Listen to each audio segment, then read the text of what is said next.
O Papa e as outras religiões.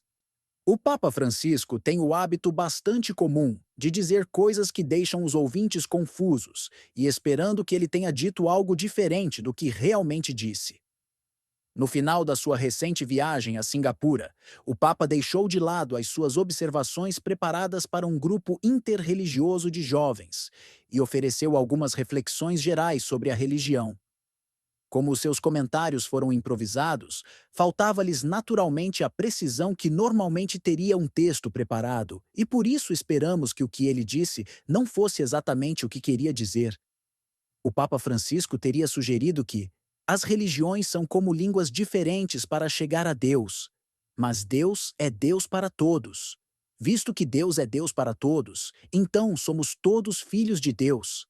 Ele prosseguiu: se você começar a brigar dizendo minha religião é mais importante que a minha é verdadeira e a sua não, aonde isso nos levará? Existe apenas um Deus e cada um de nós tem uma língua para alcançá-lo. Alguns são sheiks, muçulmanos, hindus, cristãos, e eles têm caminhos diferentes para Deus. A intenção positiva do Santo Padre era óbvia. Francisco acrescentou então um apelo para entrar no diálogo interreligioso. Ele falou do diálogo como se fosse um fim em si mesmo. O diálogo interreligioso, disse ele, é algo que cria um caminho. A questão é: um caminho para onde? A ideia de que todas as religiões têm o mesmo peso é extraordinariamente errada para que o sucessor de Pedro pareça apoiá-la. É verdade que todas as grandes religiões expressam um anseio humano, muitas vezes com beleza e sabedoria, por algo além desta vida. Os seres humanos têm necessidade de adorar. Esse desejo parece estar codificado em nosso genoma, mas nem todas as religiões são iguais no seu conteúdo ou consequências. Existem diferenças substanciais entre as religiões nomeadas pelo Papa. Elas têm noções muito diferentes sobre quem é Deus e o que isso implica para a natureza da pessoa humana e da sociedade. Como São Paulo pregou há 2000 anos, a busca por Deus pode assumir muitas formas imperfeitas, mas todas são uma busca imperfeita pelo único e verdadeiro Deus, triuno da Sagrada Escritura. Paulo condena as falsas religiões e prega Jesus Cristo como a realidade e o cumprimento do Deus desconhecido a quem os gregos adoravam. Atos dos Apóstolos, capítulo 17, versículos de 22 a 31. É por isso que Jesus não disse: continue no seu caminho e falaremos sobre isso. Nós nos chamamos cristãos porque acreditamos que Jesus Cristo é Deus, a segunda pessoa da Trindade.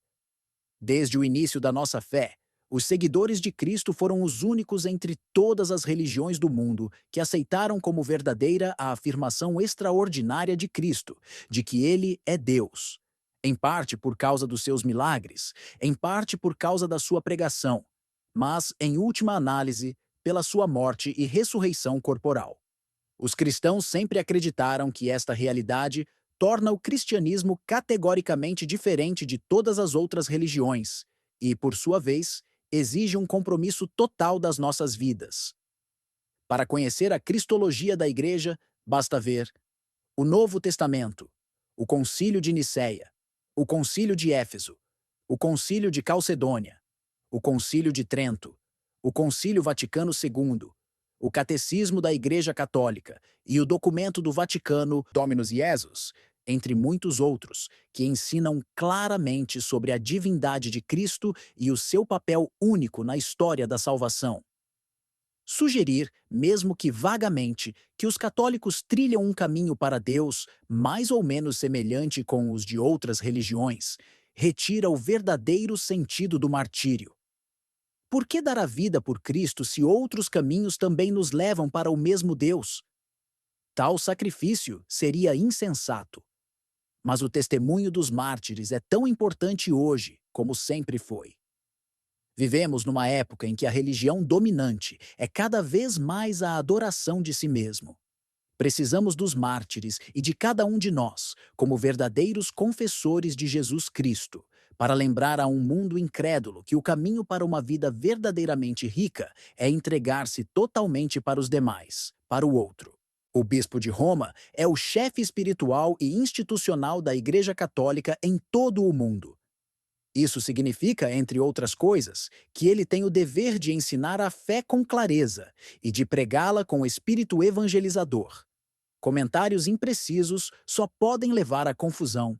No entanto, com demasiada frequência, a confusão infecta e implode a boa vontade deste pontificado. Os cristãos afirmam que somente Jesus é o caminho para Deus. Sugerir, insinuar ou permitir que outros concluam o contrário é falta de amor, porque o amor genuíno busca sempre o bem do outro. E o bem de todas as pessoas é conhecer e amar Jesus Cristo, e por meio dele, amar o Pai que nos criou. Charles Chaput, arcebispo emérito da Filadélfia.